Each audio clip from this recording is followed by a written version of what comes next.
बहुत ही प्यारा बाबा कि भूखे के छठ हम फेरा में बानी आगानी होए से हाली आवतानी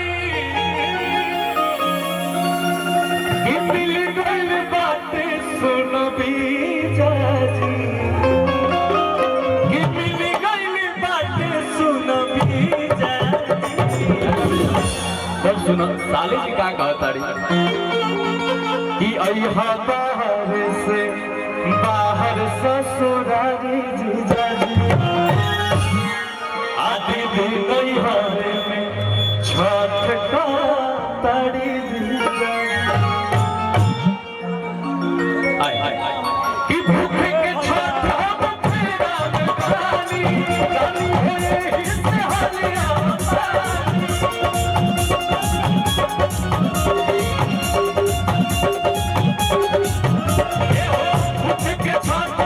फेरा में बानी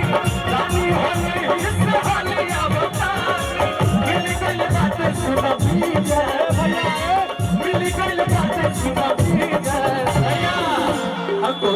भैया अच्छा मन के काहे आजा अच्छा ई बताओ लोग एक बार हमने के डांस कर लिया ऐसे ना तने चारों तरफ से हाला करके बताओ लोग देखा राजा भैया ये सब केहू के इच्छा बा कि दोनों भाई तनी नाचे लो माई के भक्ति में नाचा नहीं लेकिन जब आप सब ताली बजाए जानो अरे बजाइए ना दो नाचो अभी ना एक मिनट अभी ना तू सुनो तू रात भर नाचो ताली बजवावे की जिम्मेवारी हमारा हम बानी लो तोरा खाते हमने के एगो तनी माइनस बा आपस में हमने के हंसी मजाक तनी करत रहे नहीं जान ताकि आपस में नहीं खुलल बने जा एगो भाई के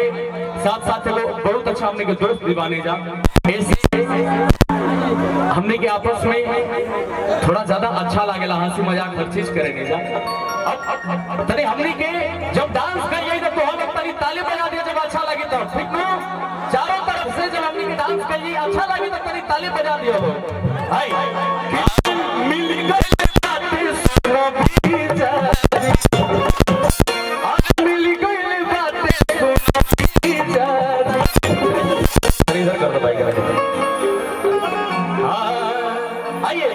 तो अइहा बाहर से बाहर ससुरारी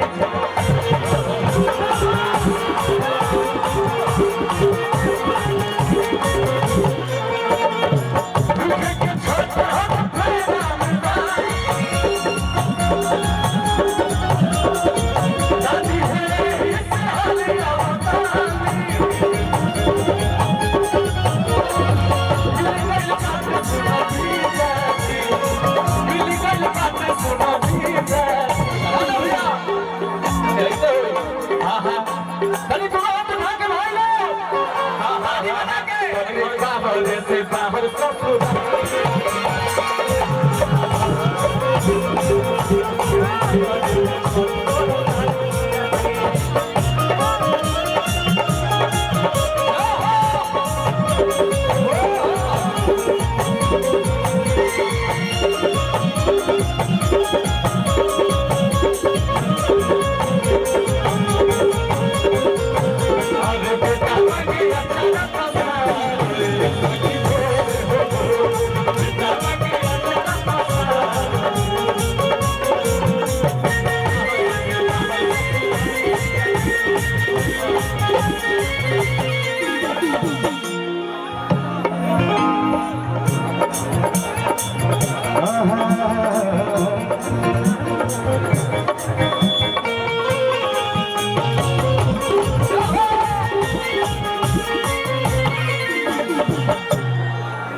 तो हम लोग अभी छठ माई के गीत चलता है तो हम लोग इतना एक्साइटेड हो गया लोग। अच्छा चलिए माता रानी का भजन चल रहा है, बीच में डांस करेंगे। अच्छा पूजाई छठ माई